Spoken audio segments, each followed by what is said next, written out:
Mesdames, Mesdemoiselles, Messieurs, bonsoir. Après l'Allemagne de l'Ouest et par la même marque 1-0, un autre champion du monde tombe à Paris. Mais le football français n'est pas encore le premier sur le continent. Tout de même, en Argentine, en Italie et en Hongrie, on doit commencer à se poser des questions. Mesdames, Mesdemoiselles, Messieurs, bonsoir et bienvenue à Michel Hidalgo qui nous a fait l'amitié de venir participer à cette émission avec nous. Michel, le lendemain d'un jour de fête, vous aviez voulu que ce France-Brésil soit un jour de fête. La fête a été parfaitement réussie, je crois. Oui, on est ressorti de cette fête-là avec beaucoup de joie au cœur, avec aussi une plus grande confiance, mais nous voulons quand même tempérer un petit peu cette allégresse qu'on a vue autour de nous. Oui, c'est ce que je disais un peu dans les titres, Michel. Le football français se porte bien, mais il n'est pas encore champion du monde. Non, non, absolument pas, et surtout les joueurs le pensent, c'est ce qui est important. Avant de vous confier à Bernard pour un petit résumé du match que nous avons fait, il y a une question qui me tient à cœur et que j'aimerais vous poser, parce que je sais que vous êtes un homme sensible. J'ai l'impression que les joueurs, tout le groupe des joueurs, pas seulement les 11, enfin les 15-16 qui étaient là hier, mais ceux qui n'étaient pas là, Battenet, Trésor, Lacombe, j'ai l'impression qu'ils vous aiment tous beaucoup. Est-ce que vous en êtes conscient? Je ne le sais pas, mais je le souhaite. Non, mais c'est vrai, et j'ai l'impression qu'ils se feraient couper en tranches pour vous. Eh bien, je le ferai pour eux, alors. Si c'est réciproque, je crois vraiment que nous formons un bon groupe. Bien, eh bien alors on va pouvoir regarder un petit résumé, Bernard, de ce France-Brésil qui a été un bien beau match. Un bien beau match disputé devant 50 000 personnes et qui a eu d'entrée une équipe brésilienne attaquant, un petit quart d'heure quand même où on s'est observé, et puis ensuite les Brésiliens ont montré le bout du nez. Rivellino n'a pas été ménagé en début de match par le milieu de terrain français, dirons-nous, et attention à ce coup franc, on va voir l'adresse des Brésiliens aux approches des 18 mètres. Rivellino avec Zico, et regardez, Zico et Lopez sauve. C'est une première alerte, et il y en aura une autre dans cette rencontre, en cette première mi-temps, où vraiment les Brésiliens dominent et la défense française a bien du mal à contenir les assauts de ces avants brésiliens. Vous avez eu peur à ce moment-là, Michel? Oui, bien sûr, parce que c'était un peu le renouvellement du match du Maracana, où les Brésiliens avaient pris également un départ de choix, et ce qui leur a manqué, c'est un brin de réussite, certainement de marquer un but pour un petit peu leur faciliter la tâche pour la suite du match. Mais à ce moment-là, la défense française plie un peu, elle ne rompt pas, mais les combinaisons avec Reynaldo ici, très bonne sortie de Bertrand Demanne, Zico, on croit au but, et Zico qui était un peu en déséquilibre, n'a pas pu mettre ce ballon fond des filets, là tout le monde a souffert. Oui, bien à la vue de ces images, c'est un petit miracle quand même pour nous. Regardez, sous un autre angle, le ballon, très bonne combinaison, ils sont très très forts dans ce genre de combinaison, les Brésiliens, encore une fois avec l'accélération aux 18 mètres, et Zico l'a complètement déséquilibré, et le ballon à 10 cm du poteau gauche de Bertrand Demanne, excellent hier soir, il faut le signaler. Il a sauvé la situation en première mi-temps et même pendant tout le match, mais au moment difficile, c'est Jean-Paul qui s'est interposé toujours avec bonheur. Quelques contre-attaques et notamment de Berdol qui s'est battu vraiment avec beaucoup de courage et de détermination au centre de la défense de l'attaque française, c'était pas facile pour lui. Oui, il a constamment harcelé cette défense, aussi bien lui sur le plan offensif que lorsque cette défense voulait relancer. Berdol était toujours là et a fait un match de première qualité sur le plan notamment athlétique.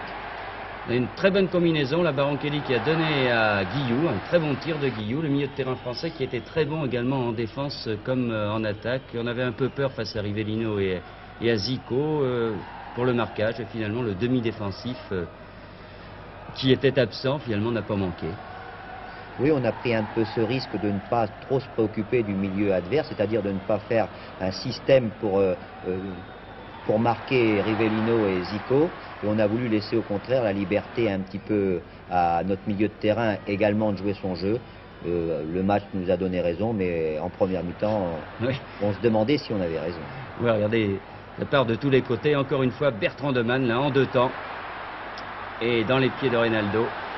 Vraiment, il a rassuré tout le monde, un peu Bertrand Demanne. On pouvait se poser des questions avec ce retour en équipe de France. Serait-il nerveux face aux Brésiliens? C'est toujours très dangereux de jouer contre eux. Et là, Bertrand Demanne a vraiment rassuré tout le monde. Il y a deux très bons gardiens de but en France. Et c'est encourageant pour l'Argentine. Oui, on en a vu également un très bon à Rouen. Oui, et Tori. Alors les Français à l'attaque avec une très bonne combinaison ici. avec une balle pour Berdolt qui n'hésite pas. Le ballon est à côté, mais la combinaison était très bonne. Oui, on a éliminé les touches de balle et je pense que dans le football actuel, c'est ce qu'il faut surtout faire. On n'a plus le temps tellement de contrôler. Alors nous sommes en deuxième mi-temps et là c'est Henri Michel qui va servir Amis. Là, Amis qui hésite peut-être, il aurait peut-être dû prendre sa chance de voler et ce sont les Brésiliens qui sauvent sur la ligne comme Lopez l'avait fait en première mi-temps.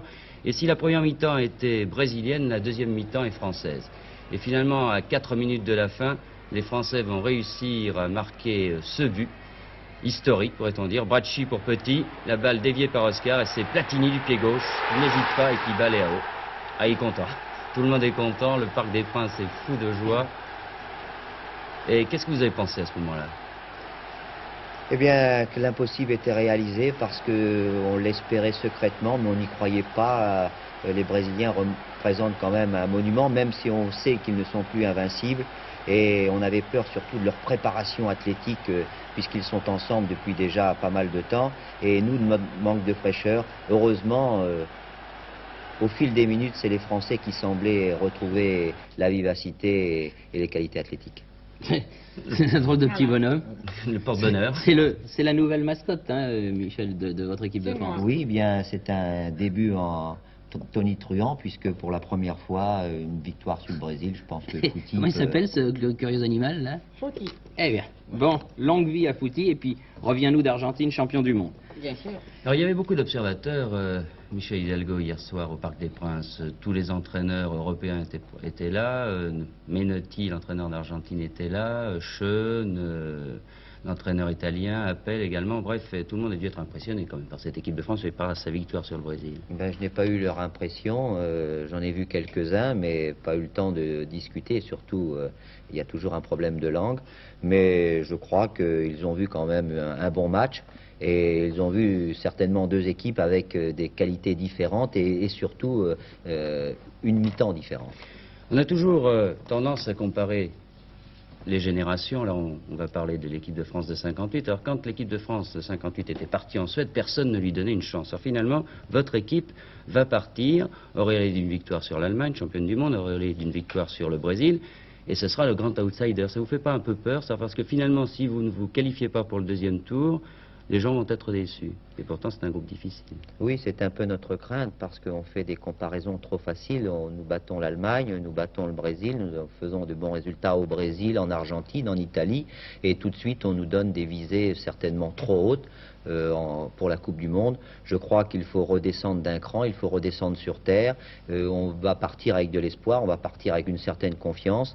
Mais pour nous, tout reste à faire. Et surtout, déjà, notre grand objectif, c'est de passer le premier tour. Et l'on sait toute la difficulté qu'il y aura. Et le prochain match qui pour nous a la plus grande importance, eh bien, c'est le match contre l'Italie. C'est sûr. Tu restes au sujet des entraîneurs nationaux qui étaient présents. Hervé Dutu a pu avoir un petit mot de Claudio Coutinho. Je sais que c'est pas commode d'approcher les Brésiliens, que ce soit chez eux ou ici. Alors je vous propose d'écouter Michel Hidalgo, ce que disait Claudio Coutinho après le match, et nous reviendrons un petit peu sur ce France-Brésil. Mais deuxième mi-temps, on a montré quelques défauts. Heureusement, c'est un match amical, un match de préparation. On va profiter de ça pour améliorer notre jeu collectif. Vous pouviez obtenir le match nul ce soir finalement, si vous aviez été jusqu'au bout, si vous étiez allé jusqu'au bout en première mi-temps. Peut-être, oui. Ou même en deuxième mi-temps, prendre moins de risques en gardant un peu plus la position défensive. Qu'est-ce que vous pensez de l'équipe de France? Je pense qu'ils ont très bien joué, malgré les absences importantes qu'il y a eu. Je pense qu'Hidalgo a fait vraiment un très bon travail. Il a un groupe formidable de joueurs qui peuvent même remplacer les autres, comme il l'a montré ce soir. Et je pense même que la France a beaucoup plus de chances que je pensais avant. Qui avez-vous surtout remarqué parmi les joueurs français? Bien, Platini, c'est vraiment un joueur remarquable, au top niveau international. Et ça m'a plu beaucoup, spécialement Platini. Pourtant, il était bien muselé par ses réseaux pendant 87 minutes. C'est ça, mais un petit moment, et là, le grand joueur fait la différence. Oui, eh bien, s'il ne va pas à Milan, il pourra toujours aller du côté de Fluminense. Il sera accueilli à bras ouverts, notre bon Michel. Dites-moi, Michel Hidalgo, abondance de biens nuit parfois, dit-on. Alors si tous les blessés reviennent, avec tous ceux qui ont brillé hier, qu'est-ce qui va se passer? Eh bien, on va envoyer 2 équipes de France en Argentine, ce qui va peut-être multiplier nos chances. Non, bien, je crois que ça va être la loi de la concurrence et malheureusement, il faudra laisser des joueurs et des joueurs de qualité en dehors de cette liste de 22. Et je crois que pour l'instant, c'est ma préoccupation et je dirais presque ma hantise. Ah, c'est sûr que ça va vous poser de gros problèmes. De toute façon, vous êtes satisfait donc du comportement de l'équipe de France d'hier, on le serait à moins si l'équipe de France avait perdu ce match en jouant comme elle a joué. Si au contraire de Michel Platini, disons Roberto Rivellino avait marqué un but à la 87e minute, quel serait votre état d'esprit aujourd'hui? On s'était un petit peu préparé à une défaite éventuelle devant les Brésiliens. On n'avait pas une confiance suffisante pour croire que nous allions gagner, mais nous savions à l'avance que nous étions assez grands et assez forts pour partager également une défaite et pour ne rien changer à ce qui a été fait jusqu'à maintenant et à la préparation qui va s'effectuer maintenant avant de partir en Argentine. Donc c'était dans le cours normal des choses et je crois que la victoire ne change pas grand-chose non plus. Très bien, Michel Hidalgo, merci 1000 fois encore d'être venu. Vous restez avec nous si vous n'avez rien de spécial à faire. Nous sommes très heureux de vous garder pour cette émission de Stade 2.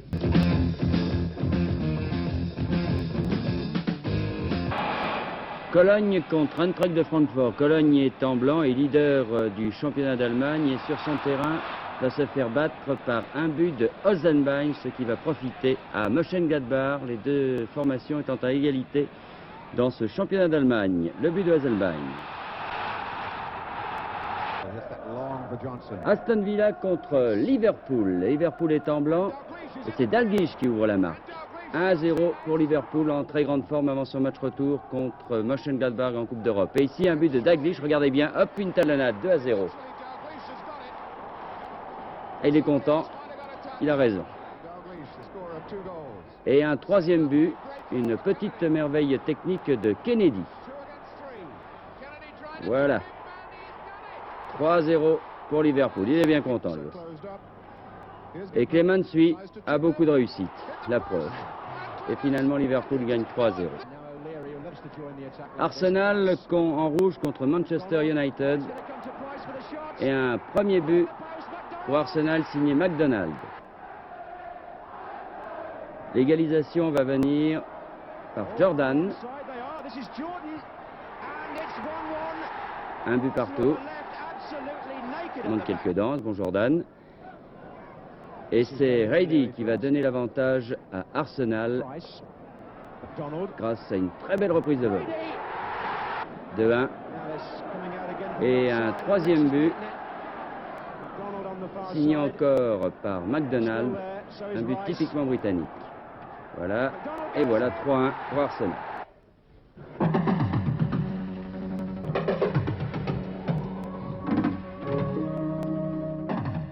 Besançon et Angers campent sur leur position. L'un des deux jouera en première division l'année prochaine, l'autre jouera les barrages. Les autres étant beaucoup trop loin pour se mêler à la lutte puisque Toulon est à 6 points et Cannes à 7.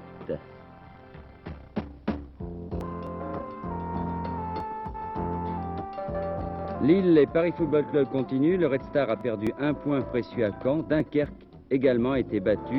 Tours, par sa défaite, ne peut plus être classé à l'arrivée. Au classement, Lille est à 2 points d'avance sur Paris Football Club qui compte un match en retard et 3 sur le Red Star. Mardi soir, au Parc des Princes, Nantes a pris seule la tête du championnat à la suite de sa victoire sur Paris Saint-Germain grâce à un but de Pécou marqué à la fin de la première mi-temps. Mercredi, dans le match aller de la Coupe de l'UEFA à Bastia, en s'inclinant par 3-2 devant Zurich, a mis un pied en finale. Mais le match retour dans 10 jours ne s'annonce pas facile.